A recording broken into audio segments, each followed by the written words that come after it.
The cat is out the bag, and even if you don't say nigger, you see what I'm saying? It's the global woman. Do you understand what's happening here? You got to get the tape. You got to get an inconvenient truth. And understand, they got icebergs, and they ain't telling you this. He was really conservative on there. They showed one on the National Geographic Channel, and they got icebergs falling into the sea every hour. The ice caps. They said, well, we're not going to be in trouble until we go down to Antarctica. They went down to Antarctica, and all that shit was melting up. That is what they say. Don't they say in the Bible it's going to run hot? They say this thing? The global warming is the Kundalini energy in us giving way to a new dimension.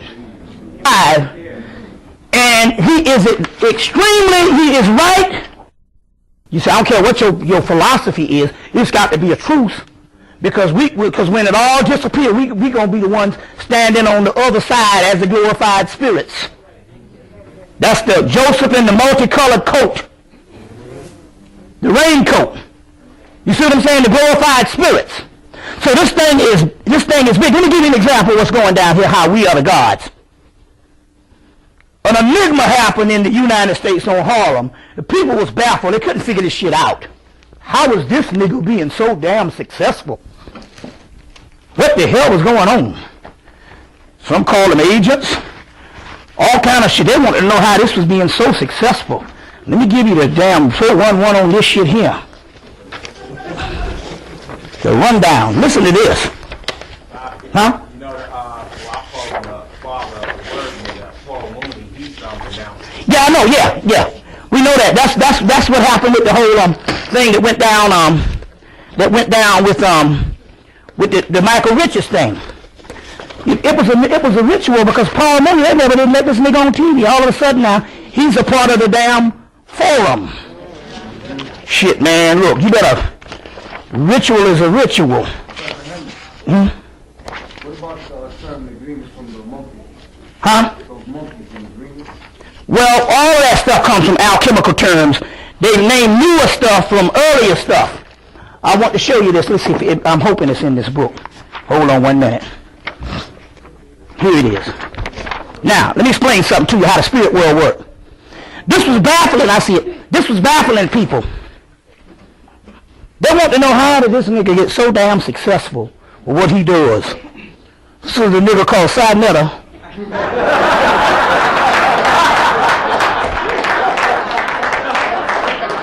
Now he got a white woman touching his feet. Cut off the lights.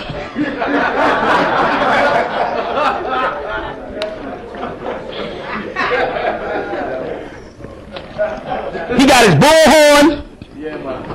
He got a white woman touching his feet. You know, because he make him feel guilty up there. I guess that's the Black Snake Moan movie. He got a white woman touching his feet. So the spirit gave it to me down in Atlanta. They said, you know, he's successful because he exalted these hang figures. You know, the lynching figures? The lynching figures needed a hero in their corner, not some intellectual group to put it in a book and set up on some college shelf or some bookshelf or some coffee table. They needed a hero to bring it to the streets and bring it to the people. Show you how the spirit world works. So since he brought it to the people, he got a whole army of these souls lined up behind him, and they work for him. Thus, and this nigga is not no quiet, timid person about this shit. And people want to know why the police saying, you know, every now and then he'll get some stuff happening. You know, he'll get a run in now and then and stuff. But, you know, but the brother is doing well, and it's because of the energy of those slain Mark 125. And he is right in standing in the same place. They got the same telephone pole as Sinetta's station where he is now. It's the exact thing. So there's a force field set up with this brother from 1943. This is some sci-fi shit. From 1943 he sold conscious books, and he had a bullhorn, and he used to stand out there Sarnetta with his bullhorn, let me get this right, like Sarnetta with his bullhorn. See the bullhorn? Now see, the thing about it's in the same damn spot. This guy used to sell conscious material in 1943. You see? And 63 years later, you got the same spot and another nigga with a bullhorn. Bringing consciousness. He sells the DVDs and he made people aware of the army or the slain figures. You see what I'm coming from here? You see, this is a picture of me. Well, I just had the damn thing. Let me see, 1, 2. Yeah, this is a picture of me lecturing in the same spot for Sarnetta about 3 years ago. I think it's, yeah. About 3 years ago. In the same spot. Now, that it's a force field. Let me tell you what happened. Remember Brother Shabazz that used to do the lectures?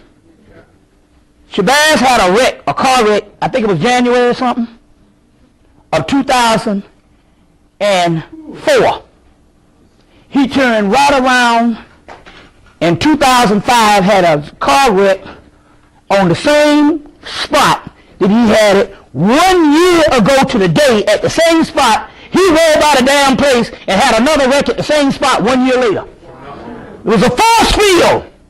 So here's the force field that's happening with this guy from 1943 with the bullhorn standing in the same spot as Sarnetta, and here's Sarnetta with the bullhorn in the same damn spot, but he done brought the little army with him with these slain figures, which they didn't have the collection of these figures back in 1943. Then you got to understand how the gods and stuff that we are reading about is ourselves. And when we recognize that particular power, it all starts to work for us. See what I'm saying? Now, to show you everything is in synchronicity, this is the brother Idi Amin. And as you know, Forrest Whitaker just won the Oscar for playing him in the movie Last King of Scotland. Now, Forrest Whitaker, now let me explain something about consciousness. The reason why this is taken as form, or the reason why that movie is made for was a form of warfare. But it was a warfare that they couldn't do nothing about until after he died, because in the movie, he said, I saw my vision and I can't be killed until a certain date. And that certain time, he died in 2003. Then they decided to make the movie. But this was a conscious brother. This brother, Khalid Muhammad, used to work for Idi Amin. For Idi Amin.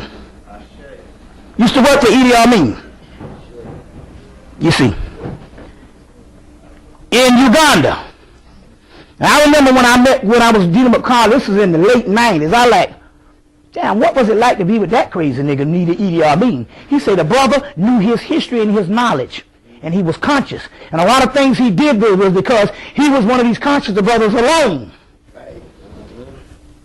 So they said, how many people, they told Carter, how many people Idi Amin killed? Carter said, I don't know how many people the white man killed. But they didn't make this movie, they made this movie as an attack. Now they said, all you got to do is go on Google and click on Google. They got a documentary on Idi Amin that's playing right now on Google. For you people that's got a computer. Go click on Google and they got a whole documentary and just listen to what he's saying and you can tell he was conscious. Even in the movie with Forrest Whitaker, when he first comes out, they made sure that they put that conscious statement in the movie where he said, welcome to Africa. This is the place where all the Greeks stole all their stuff from. See what I'm saying? So he was conscious. Now, might have backfired on him because Forrest Whitaker, when he went to go get the role, they had a documentary on the making of the movie. The guy said, man, you ain't played nothing but a bunch of sorry little man roles beside white folks. We don't know if you might be the right person. He came back the next day and auditioned, and the director said it scared the damn shit out of him. I saw the movie. There was a part in the movie where I got a little scared. I'm like, man, this nigga right here.